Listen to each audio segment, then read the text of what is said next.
I spent $78,000 last year on different wholesaling courses, coaches, and mentorship programs. And as a result, I did end up making $260,000 while I was still 17 years old. That was not without struggle. Despite all the money that I spent on these courses, there were still a lot of lessons I had to learn the hard way through months of trial and error, which is exactly why I'm making this video. I want to just give away everything I spent 78 grand in the past year of my life figuring out so that hopefully you don't have to spend as much money and time as I did and can instead just learn from my mistakes and copy what I'm doing now that's allowing me to close multiple $30,000 and $40,000 deals like these every single month. With that being said, I've broken down everything I've learned from all the money I've spent and experience I've gained into 5 main lessons that each drastically change the way you wholesale real estate that if I had known sooner would have saved and made me hundreds of thousands more dollars, with number 3 and 5 specifically being the most important. But in terms of lesson number 1, wholesaling nationwide is always better than wholesaling in one local market, especially if you're a beginner. The reasoning for this is very simple. When you do what most people say to do, where you only work in one local market like your backyard, you have a supply and demand issue, where the supply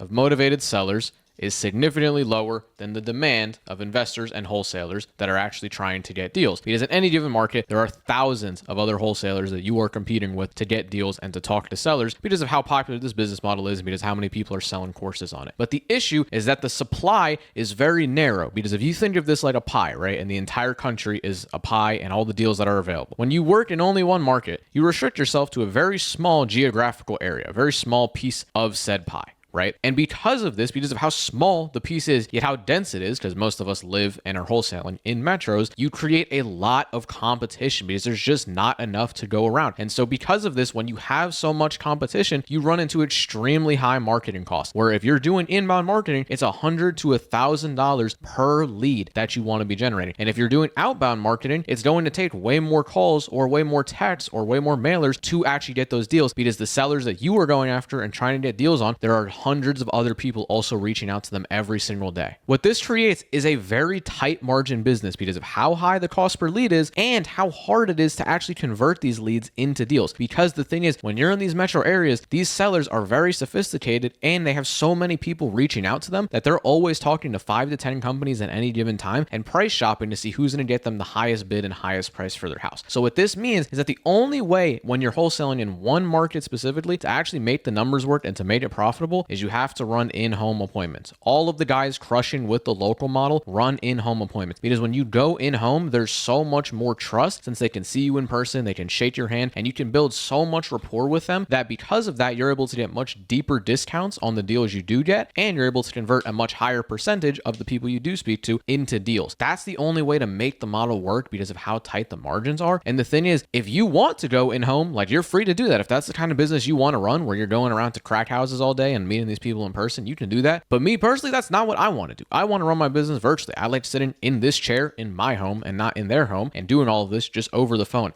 And so if you want to do that, you pretty much have to go nationwide for the economics to make sense. Because when you go nationwide, since the ad platforms have so much more area to target, they have a much larger population to target, the costs go down significantly. When you're doing nationwide, as opposed to being local and spending $100 to $1,000 a lead, you're only spending $10 to $25 per lead that you're actually getting. And so because of this, you can afford to have a little bit of a lower closing rate and maybe a little bit of a lower average deal size, still good deal sizes and still good closing rates, than if you were to go local and were to go in-home. But it doesn't matter because you make up for it with the fact that the leads you get are so cheap. And this also brings me to my next point, which is that because of how cheap the leads are, you actually have cushion and wiggle room to be able to fail and to get reps in. Because when you are a beginner, the number one most important thing, more important than any course you could buy, than any YouTube video you could watch, even like this YouTube video, is speaking to sellers on the phone. Real world experience of talking to sellers, negotiating, comping deals, making offers. That is what you need the most of when you are just starting. And so the other issue that, like I said, happens with when you're in one market, because of how costly it is, it's very hard to break into. Because if you even want to do inbound marketing in the first place, you need at least 3 to 10 grand a month set aside when you're in one market. But even with you spending that much, that's barely going to get you any leads because it costs hundreds of dollars times per lead, meaning it takes a lot longer for you to actually iterate and learn and get good on the phone. I know, at least for me personally, it took me my first 100 leads that I actually ended up speaking to before I really started to get good on the phone and understand the business and learn how to talk to these people. And so because of that, it makes it very hard for people just starting out to get good fast, and speed is what you need. But when you go nationwide, because of how cheap the leads are, if you spend even just $3,000 a month, let's say, which most people, have enough to be able to spend. And if you don't have that much, I mean, you can just do DoorDash to get that much. But if you spend $3,000 a month on nationwide, you can get 100 to 300 leads a month. You are going to be able to iterate and learn so much faster. And when you do mess up, which you inevitably will, rather than with local wholesaling, it costing you thousands of dollars to make a mistake on one lead and not get a deal. With nationwide, if you mess up, you lose $100, right? Like, so what? It doesn't really matter. You have so many leads coming in that you can afford to fail and fail fast. And that's how you learn, and that's how you gain experience when you're a beginner. And none of the gurus want to tell you about that because they want to sell you a course. But the reality is there's nothing more valuable than actual real world experience. Now, the common objections that people have to going nationwide, really the main one is, well, how do I dispo deals? How do I comp deals? Comping deals, I mean, you just got to get good at comping. Like, it's just a skill. The more you comp, the better you get. But with dispoing deals specifically, if you keep watching until the end of this video, specifically lesson 5, I actually go over the biggest thing I learned regarding dispositions and the way that you have to be thinking about and dispoing all deals, to where if you actually learn how to do dispo properly, not only does it get easier to dispo deals when you go nationwide, but you're able to do it in a way where you barely have to do any work. You don't need buyers list, anything like that. And you still made an average of like 30K per deal. So obviously keep watching until the end of the video because I will show that. But you also might be wondering, well, can't I just go into one market, and even if I'm a beginner and don't have much money, I can just cold call or like cold text to get experience and get leads for cheap? And that's the second thing that I want to touch on my second biggest lesson, where so many people go wrong in this business, is that there is no reason whatsoever that you should be doing outbound marketing. And outbound marketing genuinely is what kills most people's business. And I'm going to explain why. To understand this, you have to understand the 2 reasons why outbound marketing exists. There's only one of 2 reasons or situations when you would ever do outbound marketing.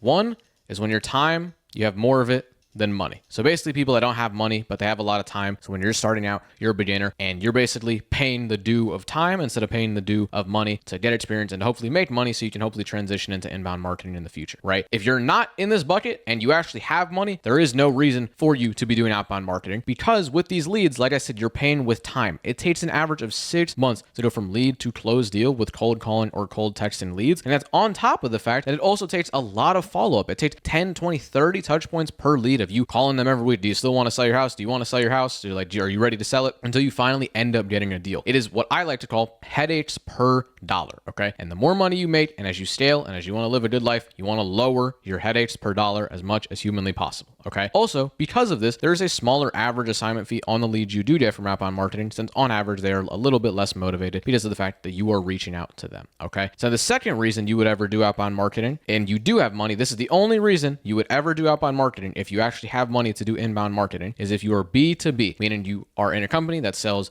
very high contract prices and you hit targets, like you work with specifically high-end enterprise businesses, clientele, and those people have to like go out and headhunt and like manually find companies to work with because their niche is so small. Like they can't even do inbound marketing. This doesn't even remotely whatsoever apply in wholesaling. We are what's known as a B2C market, and we target quite literally the opposite. We target every homeowner in America. So that does not apply. Meaning, if you have money, there is no reason to be doing outbound marketing, because if you have money and you put it into inbound marketing, you will be able to do the least amount of work per deal and have the lowest headache per dollar and have the highest close rate. Because with inbound marketing, these leads are coming to you. They are warm and they are ready to sell. There is no following up with them until they're ready to sell or convince them to sell their house. They're ready to sell their house. They just want to see if you can give them a price that makes sense for them. And if you can, you do a deal immediately. And that's the key thing. It is instant. With inbound leads, when they reach out, it's either a deal or they're disqualified and you can't do a deal with them. But there is no with outbound waiting until, they become a deal or waiting until they want to sell their house. With inbound, if they are a deal, you get a contract signed within 24 hours of them reaching out. And if it's cash, you get paid within 30 days of receiving that lead. Or if it's innovation, 60 days, 90 days. But the point is, it's instant. And especially in a business like wholesaling, where there already is a lag time from work to when you get paid, it makes it very hard to stay in business and to be profitable, and especially to get it off the ground if you have a 6-month lead time and a 6-month cash conversion cycle, right? Also, as well with inbound, the average deal size is obviously going to be a little bit higher since these leads are more motivated. But the key thing is that it's just very easy, not just from the sense of what I was explaining, how it's a lot less follow-up, a lot less work, but the conversations are so much easier. There's no convincing people to sell their house. or anything like that. It's simply just people reaching out, and it's more of like a sifting and sorting model where you're just kind of picking what deals you want to take on. But all of my deals that I've done, like all the best deals that I've done, the deals where I've made the most money on, they're literally lay down conversations. Like it's people that reach out like, hey, this is what I want, and then I just offer them a little less than what they want, and we agree on a price, and we just do it immediately. Like it is so ridiculously easy. I don't want to say you don't need sales still. Like obviously you do, and you're gonna do better if you know how to sell to people. And there's obviously some people that are just bad on the phone and can never get deals. But it is so much easier. And so especially if you're a beginner, it makes the learning curve a lot easier and just makes your life a lot easier in terms of getting deals, because it's less competitive than outbound, right? Like outbound, like you got to be good on the phone. You're talking to cold leads. And so especially if you don't have a sales background and you're not good in sales, it's going to make it a lot harder for you. And then this is the key thing about it. And this is why I was saying this is everybody's big misconception, is you're like, well, what if I do genuinely not have any money and I have a lot of time on my hands? That's where people get it wrong, because people are under this impression that I can only do PPC ads, where, like I was saying earlier, you got to spend $3 to $10 a month to even enter into sort of any sort of PPC, because the leads are like $100 to $200 a lead, right?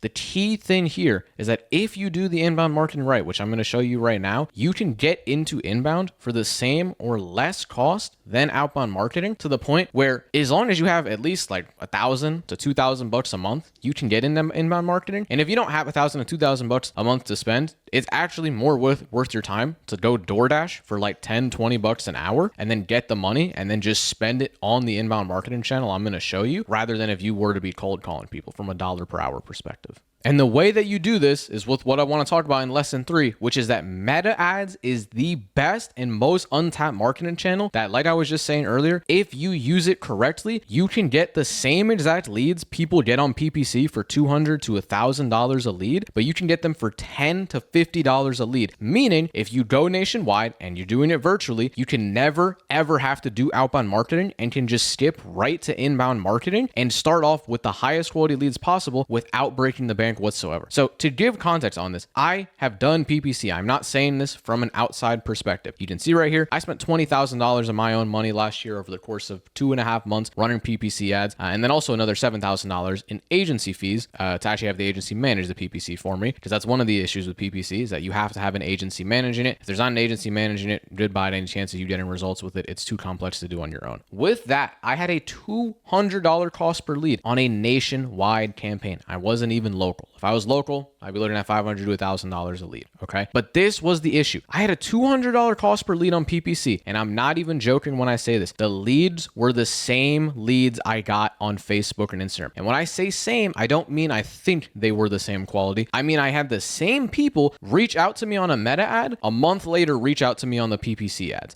The quality and the people I was speaking to were the exact same as Facebook and Instagram. But Facebook and Instagram, which is Meta, right? Those leads were costing me $20. I was paying $20 a lead on Meta. And I had no agency fee, because it's something that I do 100% on my own, since AI does all of the heavy lifting for me. And once it's all set up and you have AI make the ads, it only takes 1 hour a week to manage. Unlike PPC and all that, where there's a lot of manual work, a lot of optimization, and a lot of complex keyword setup, right? And so this is when I really realized, and this is what made the big click for me, was that this is the way to go, and that Meta is by far the best channel. The reason Meta is so cheap is because of a few things. One, they have the best social algorithm on the planet, okay? They have 52,000 points of data. No, that's not a joke. 52,000 points of data on every person on their platform. They actually have predictive algorithms to where like they can literally tell what someone is thinking in their head before they even go out and act upon it or like say it out loud. It is ridiculous. So because of how good the algorithm is on Facebook and Instagram, it's to the point, by the way, where they've tried banning the social medias like from the country. Because of how good their algorithm is, combined with the fact that nobody is doing this, because this is, as I'd say, wholesaling is a very antiquated and dinosaur industry. And like you said, you've probably never heard of meta ads before, because everybody's telling you to do pay-per-click. It's the only thing people know about. Because of how untapped it is, and because of how good the algorithm is, like I said, it's the best advertising algorithm in the world. The leads are so ridiculously cheap when you combine this with doing it nationwide, which is why I said earlier, you want to go nationwide. Because when you combine the three of these things, where you have an untapped marketing channel, where relatively speaking, barely any wholesalers are using it because they don't know how to do it. You combine that with going nationwide, where you give the ad platform the most amount of people to target possible, the entire country, and you target markets that most people are never targeting whatsoever and that aren't getting hit with ads or people reaching out. And then you also combine this with the fact that AI right now is extremely good and has gotten to the point where AI makes better ads than humans do. And I'm not joking. I have been running Facebook ads for the past 3.5 years of my life. I ran a Facebook ad marketing agency for this, before this for 2 years specifically. And we are now now at the point, I've spent thousands of dollars on UGC creators for people to make ads. The ads that AI can make, this right here is Hitchfield AI specifically. This literally you can get in for as low as like $10 a month, and the highest, most expensive one is $200 a month, and that can make you infinite ads. The ads that this makes are better than the ads humans make, and they perform better than the ads that humans can make and that have humans talking in them. And I noticed I used to run ads like that. And so when you combine all of this, you get ridiculously cheap cost per lead. Like I said, literally $10 to $50 a lead on the absolute worst case scenario. But like I said, for me, I'm like around $20 a lead, and these leads are just as good as PPC. And this is also why you never want to do pay-per-lead. Is pay-per-lead's the other big lead source, like for inbound marketing that people think of when they think of wholesaling. But this is the issue with pay-per-lead. There's objectively zero reason to do pay-per-lead if you know how to get your own leads and do your own marketing. And I'm not exaggerating when I say that, because when you actually think about it, pay-per-lead, their business model is they spend a certain amount of money to generate the lead, and then they sell it to you at a higher price than it costs them to generate it, right? Meaning they can never sell you the lead for less than what it costs them to generate, or for the same price. They have to mark it up and sell it to you for more than it costs them to generate. Meaning, obviously, you're paying the middleman fee, which isn't an issue if it works, but this is the issue with it. They charge a flat rate per lead, okay? So with PPL, let's say you agree on $100 a lead. And when you're agreeing with LeadZolo or Property Leads or iSpeed Lead, these are the three biggest ones, and they all operate the same. Their lead sources are everything. They say, if you look in the fine print or if you ask them, you'll get leads from Facebook and Instagram, you'll get leads from Google Ads, you'll even get leads from cold calling and cold texting or mailers. The leads are from everywhere. But this is the issue. When you have a flat rate per lead that you're getting charged $100, they are incentivized to just get the leads for as cheap as possible. Because if they spend $10 to generate the lead and sell it to you for $100, they have a $90 margin. But if they spend $80 to generate the lead on Google Ads or SEO, the highest quality, mediums available, and then they sell it to you for $100, they now barely made any money, right? And so what you'll notice, and I have spent, by the way, I've spent $10,000 of my own money on PPL. And anybody that spends money on PPL, or if you go spend money on PPL, you can verify this is not something I'm just saying or making up. They get all of their leads from Facebook and Instagram. And these are the guys that spend the most amount of money out of anybody in this industry on advertising. They're spending all their money on Facebook and Instagram ads. Why? Because they know that it's the best platform and the most available platform. I always say, don't listen to me, don't listen to any gurus, don't listen to any YouTube videos. Where's the money going? What are the top players actually doing? And the top advertisers in this industry that has that process the most amount of spend are the PPL companies. And they all are dumping all their spend into getting leads from Facebook and Instagram. And you know this, if you get leads from them and ask the leads where they came from, they're all going to tell you they saw something on Facebook and Instagram. And they do this because of what I was saying earlier. This is by far the best platform to get leads on right now, and is so ridiculously cheap yet has such high quality. But the issue with it is that they use how good the platform is to their advantage, because with Facebook and Instagram, you actually control the quality with the messaging of your ad, of what you say in the ad. And so what the PPL companies are going to go and do, and this is what nobody's going to tell you because most people just don't know how advertising works. I come from an advertising background, which is how I figured this out. All they're going to say in their ads, and I know this because I've seen their ads, they say, see what your home is worth, or get a competitive offer on your house, get a bid for your house. Some of their ads are crazy enough, and they literally say, we'll pay you any price you want for your house. What this does is it gets them ridiculously cheap leads. I'm talking the leads are $5 to $10 a pop, but the leads are the lowest quality possible. But despite that, they're still able to sell it to you for $100 because that's what you agreed to and that's what you're agreeing to buy. So you're paying ridiculously marked up prices for leads you could get for a fraction of the price if you got them yourself, and that you would get at a much higher quality, which is why PPL is the dumbest thing ever. Like I said, you literally only do it if you just don't know about this, but now you do know about this because you're watching this video. So there's no reason to do PPL because you can get your own leads.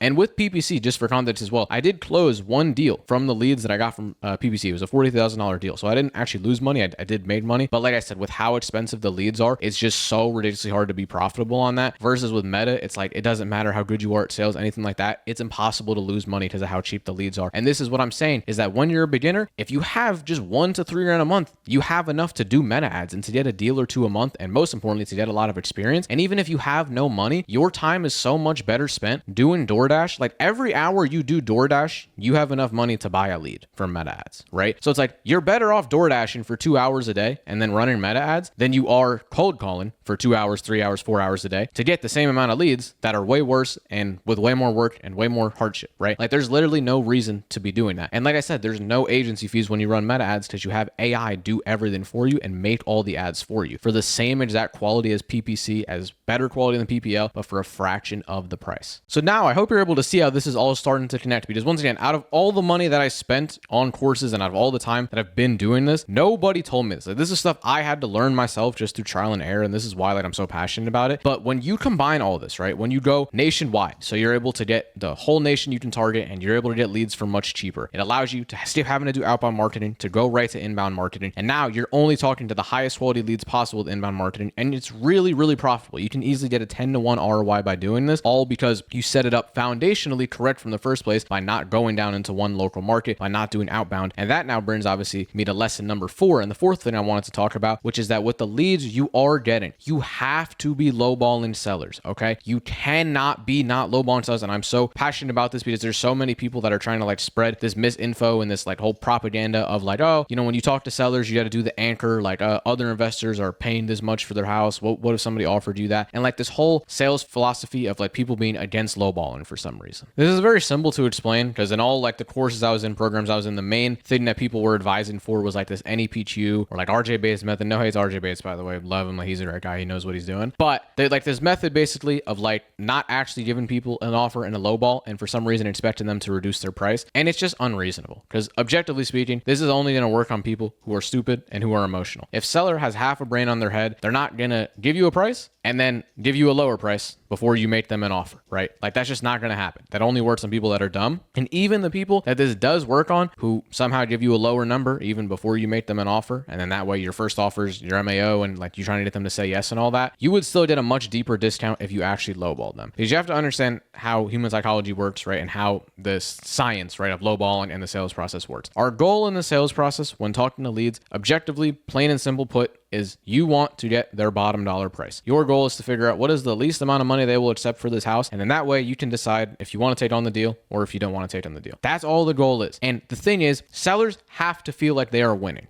Like in all sales, not even just in this, in all sales, a human will never say yes to something. Like in a sales environment, we will never say yes to something. We'll never do something if we don't feel it was our own decision to do so. So nobody will ever, because we all have egos as human beings, right? And we don't want to ever like admit defeat or admit someone won us over, right? And so what happens is when a seller's asking a certain price and you offer them lower than that, which you're always going to do, right? Like the odds that a seller's asking price is a deal basically doesn't exist. And even if it is a deal, you still don't want to offer that price because of this. But when they're asking for a certain amount and you offer lower than that, even if that's an amount they would be fine accepting, even if it's a good offer, they still mentally are losing, right? They feel like they are losing because they asked you for 100,000, you offered 80,000. And that would be admitting defeat if they accepted your offer, which is what no seller wants to do. So they have to feel like they are winning, which is why lowballing works. This is why this has been around for centuries, probably longer than the centuries, thousands of years in all forms of commerce in the world. And it will always be around and it will always be the best tactic. And as people like to say, the oldest trick in the book, because it makes them feel like they are winning. When they want 100,000 and you offer them 50,000, the goal isn't to get them to say yes. The goal is to get them to say no, because when they say no, they're going to counter with what they would actually accept. And this does a few things. One, it guarantees you actually get their bottom dollar out of them, because when you offer them low enough and you lowball low enough, what happens is in their mind, they'll mentally check out and be like, oh, this is like probably not going to work. This guy probably can't buy my house. So I lose nothing by being honest with him and telling him what I would accept, because it's like they almost throw it out. Think of it as like they're throwing out a Hail Mary when they counter. They're like, there's no way he can do this anyway. I might as well just tell him what my lowest price would be, right? And then that's how you get an actual honest response and how you get their actual bottom dollar, right? Because they don't even think you're going to be able to do it. So they have no reason to have their guard up anymore. They like let their guard down. And the second reason it works is because they feel like they're winning. Because when they do counter with, no, I can't do 50. If I were to sell it, I would need 70 grand, right? What happens now is when you then go back to the underwriters, you go back to your people and you come back with 70 grand. Now it's not, they went down from 100 grand to 70 grand. It's, hey, you went up from 50 grand to 70 grand. Who's winning and who's losing? You are the one that's losing in their mind, and they are the one that's winning in their mind, even though you just got them down 30 grand. And even if, for context, that same seller who you can do that with to get them to 70, if you offered them 70 out of the gate, there's a 0% chance they would have accepted it. Why? Because in their mind, they're losing. That's why you need to lowball, because it guarantees you get the lowest dollar amount possible. And it, like I said, it plays on human psychology. It makes them feel like they are winning. But once again, this whole like expecting a price reduction without actually giving a price and all that, it's just stupid. It barely works. And the people it does work on, you would still get much better results if you actually lowballed them. And I put a photo of Eric Klein here because he's like his I follow modified modified version of his process that I've made and modified and crafted myself based on my sales experience. But generally speaking, because he kind of popularized the whole like virtual account method withdrawal number, you want to be following a process similar to that where you actually get people hyped up and bought in. And I'm telling you, once again, people can like hate on it and say it doesn't work. Anybody that's doing deals knows that's not true. That shit works, okay? When people get bought in and they get a real offer and it anchors them low, they're going to just naturally spit out their lowest price. And the thing is, this works on any sophistication level. Even ourselves, when a buyer does this, if a buyer is good at lowballing and talking and they lowball on our house, even though we lowball for a living, we know about lowballing, we know what they're doing, it still is going to work. It still is going to work. That's how effective this is. And this is why you have to be lowballing sellers, because the most unethical thing you can do to a seller is not closing the deal and not getting them at a low enough price possible to where you end up having to back out of the deal falls through, you have to renegotiate with them, or to where you just don't get it under contract and some other dumb wholesaler gets under contract and they end up messing the deal up, or where the seller just ends up procrastinating and never selling their house. So that's why you have to be lowballing sellers. And when you do finally get a seller to accept an offer and you get a deal done, the fifth lesson, this is, like I said, by far the most important thing, and this is what makes everything else that we were just talking about, and specifically this nationwide model where you can get super cheap leads, get a lot of reps in, you don't have to be tied down to one market. This is what makes that all work. And this is something that I'm so passionate about because so many people don't understand this. This is one of the most under talked about things in this industry, and this like radically changes the way you run your business. But every deal you get must be sold on the MLS, on the open market, always. And this is where people mess it up. Even if you can sell a deal off market, you shouldn't sell it off market. And I'm going to explain to you why. It's very simple. The only reason people buy houses off market is to save money and avoid the competition of the MLS. I'm going to let you process that for a second. The only reason people do it is because they're looking to save money and buy houses for less than it would cost them on the open market. And most importantly, avoid the competition. Because when a house is listed on the open market, that is a good deal, especially if it's an investor deal where it's like as is, it's a house that needs to get fixed up. Those deals don't just sell. They sell within a day. I know this because I have done this countless times and I have been responsible for bringing hot deals to the MLS and moving them immediately. This deal here, this just right here, this deal, I remember this. I made 43 grand on this deal, small town, middle of nowhere. This deal, we sold, like I'm talking about within an hour of it being on the MLS, I had multiple people ready to buy it above full price, cash as is, 7 days, no inspections. And we were getting like, for the time it was on the market, I'm talking 10 plus above ask cash offers a day. It got so crazy, I had to take the house off the market. And when it was off the market, I still had people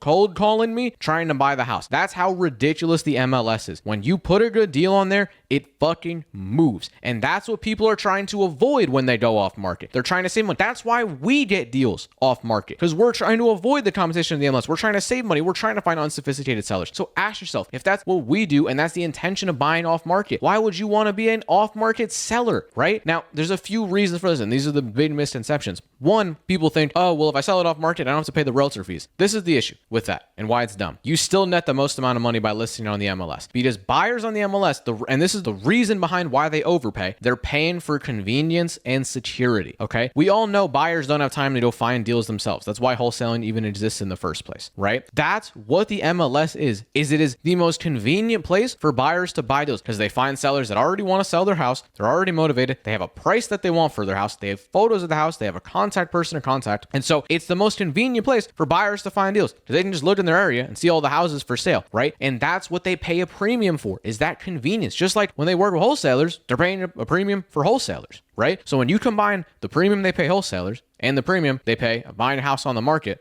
that's how you get deals sold above what they're worth. And the second thing they're paying for is security, because you have to, this is a very real thing. And we know this. If you're a wholesaler, you know this, how common it is off market to be dealing with these dodgy sellers, scammer, like there are people that just lie about them owning the house, or just like how many sellers literally think it's okay to, like, because they want more money for their house, they think they can back out of your contract. We have become accustomed to this as we're used to dealing with problems as wholesalers, but I want you to really think for a second. Can you imagine if a house listed on the MLS with a real estate agent and the seller decides after accepting an offer the day before closing, someone offered me more money, I'm going to accept their offer and I'm going to ghost these guys? Bro, the agent would lose their fucking license, okay? These are all licensed real estate agents with fiduciary duties to uphold. And if they violate any of the laws, if they do anything dodgy, anything that is unethical, their license is gone. They're kicked out of the brokerage. They might even get sued and fined. They're done for. So because of that, None of that ever happens. When you're dealing with the MLS, I'm not saying deals don't fall through. Deals fall through. But what you don't deal with, and this is why people like buying on the MLS, you don't deal with people trying to scam people or doing unethical things that they shouldn't be doing. It doesn't happen because of licensed agents and their fiduciary duty to uphold. And once again, that is something buyers pay for and value, is that security of having licensed agents, licensed title companies, and that guarantee of not having to deal with the bullshit we have to deal through when we're dealing with off-market properties, right? And so because of this, they pay the most amount of money. This is the other misconception, is that the MLS is for retail buyers. This is a big thing, especially that has popped up in the last few years with like this whole like novation trend, right? Of like selling deals retail and with loans and all that, which is great. I've closed novation deals, buyers with traditional loans on the MLS. But this is what people like misunderstand. They think the MLS is only used to sell deals to retail buyers, and that the only time the MLS buyer would pay more than an off-market buyer is when they're retail instead of an investor. But this is not true. The people that buy on the MLS,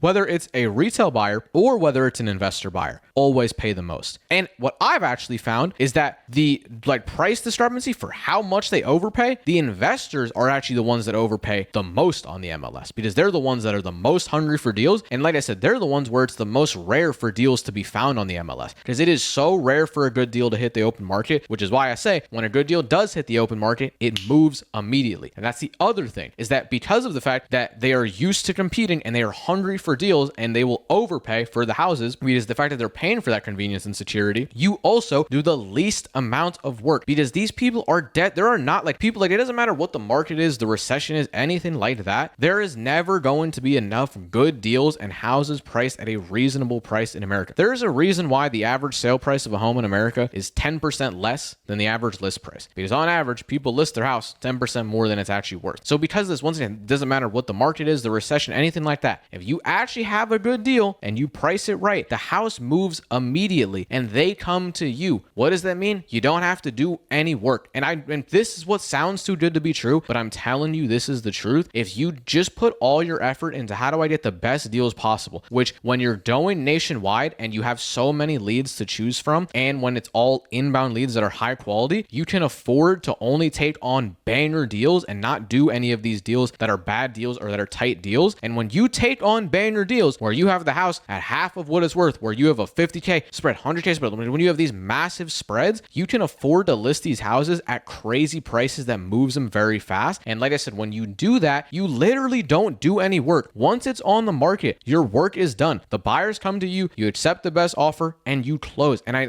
know it sounds too good to be true, because all the gurus love selling you on this idea that dispo is like the hardest part of the business, so they can force you to do a 50-50 JV with them. The hardest part of this business is getting the good deals. All of the money that you make is directly correlated to what you do to get the deals. But once you have a good deal, the deal is gonna move if it's on the open market. And that's why I love it, because it's guaranteed to sell your deal if it is good. And that's also the other thing, is that the only way you make nationwide work is you gotta be doing on market. You have to be listing all your deals on the market, because in small towns, there is no investor lift. There is no investor base. Like with Investor Lift is a great platform. I'm not saying it's not. There is an objective truth though about Investor Lift that most people don't want to confront. It only works in metro areas. Okay. You're not selling a deal in the middle of nowhere in Montana on Investor Lift, bro. The buyers on Investor Lift are looking to buy houses in Dallas, in Scottsdale, in Miami, in New York City. Like they're looking to buy in metro areas. And that if you look at all the Investor Lift content that's out there, all the deals those guys sell, it's all in those kind of areas.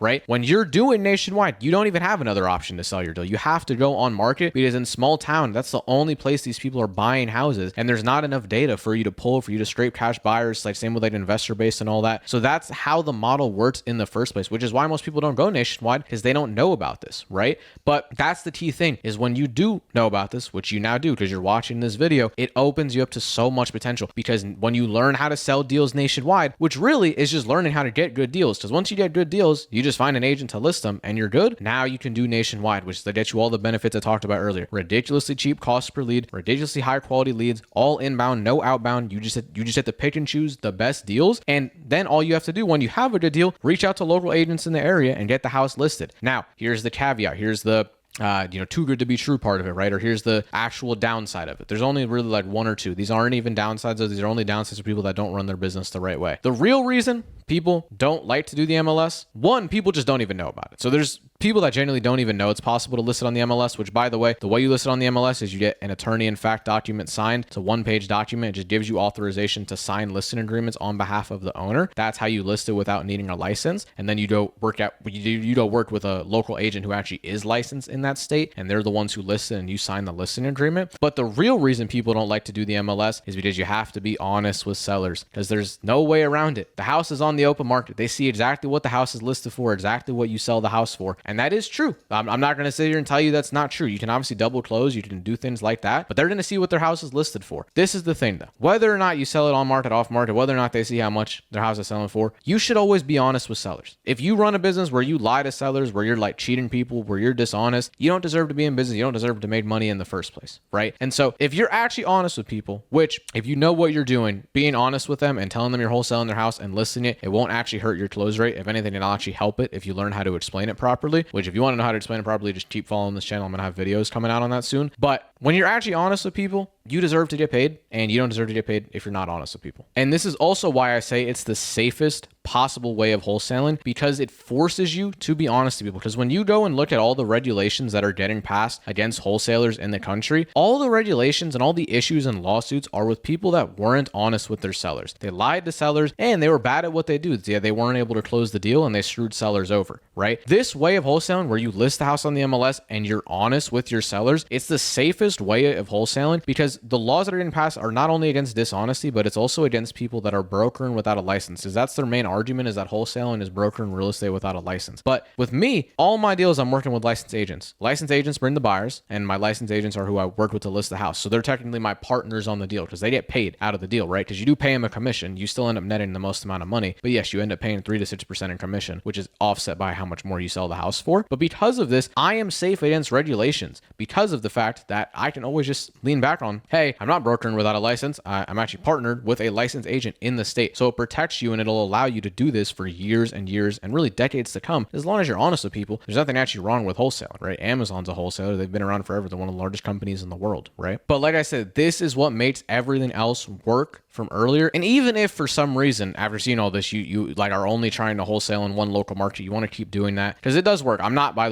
at all saying PPC doesn't work, or PPL doesn't work, or outbound doesn't work, or wholesaling in one market doesn't work. All of these things work, right? Like there's a reason people do it and made money with it. I'm never going to be delusional enough to say they don't work. I'm just saying there are things that objectively work better. But even if you wholesale in a local market, even if you have a buyer's list, once again, because of the fact that the deal is always going to sell for the most on the market, you should still always be listing it. And you're just leaving money on the table if you're not, because once again, the only people looking to buy off market are people looking to save money. But that is really it. Those are the main 5 lessons that I like. I wish I knew these is when I was starting. That's all I will say. And all the money that I've spent on courses, if I spent all that money and just had someone tell me all these things out the jump, that would have been well worth all the money that I spent. I didn't need any of the other information I got. Like if someone had just told me all this, I would have paid him 78 grand for it. And also for sticking around to the end, I actually have a bonus, just some quick little rapid fire ones. But basically don't ever work, especially with this model, when you're going nationwide. It's going to be tempting to try to cop out and work with a national title company. That way you don't have to find a new title company in every location. Do not ever work with out-of-state title companies. They take way longer to close. They cost way more. They also mess up pretty much all the time, since every county and state is different. And if they're not local to that county, they're not going to be able to do it right. And then also buyers and sellers just don't trust them. So especially when you're on the MLS, like, you know, with those buyers, you got to do things a little more traditionally and work with the local title company. So always make sure the title company you work with is local to the county. So title companies like this is a random title company, but you know what I mean? Like people that have an in-person office, they're in the county, they're going to be the fastest, the cheapest. I've had closings where we paid like $300 in fees. I don't even know how those guys are in business, but it's super cheap, super fast. They'll help guide you through specific local county requirements so your deal actually closes, and they are trusted by the buyers and sellers. So when you're on the MLS, you won't have any issues, because like I said, MLS buyers don't want to work with wholesale title companies that are out of state. Also for comping, please don't use prop streamer comp. I'm not going to explain this. It is just bad for comping. Zillow is the best comping tool. Do not let it deceive you that it is free. It is the best. It has always been the best. It will always be the best. And then also for signing, quick little sauce, use pandadoc.com if you have the money to spend for it. Not necessary. You don't have to do it when you're starting out. You can focus on other things. But if you have the money, use Pandadoc for signing, because it lets you text sellers a link. And if sellers don't have an email, you can text them the link. And even the ones with an email, they don't know how to use it. So you always want to text them a link to make signing over the phone easier. And it also lets you see in real time as they fill it out, because you should be having them fill it out while they're on the phone with you.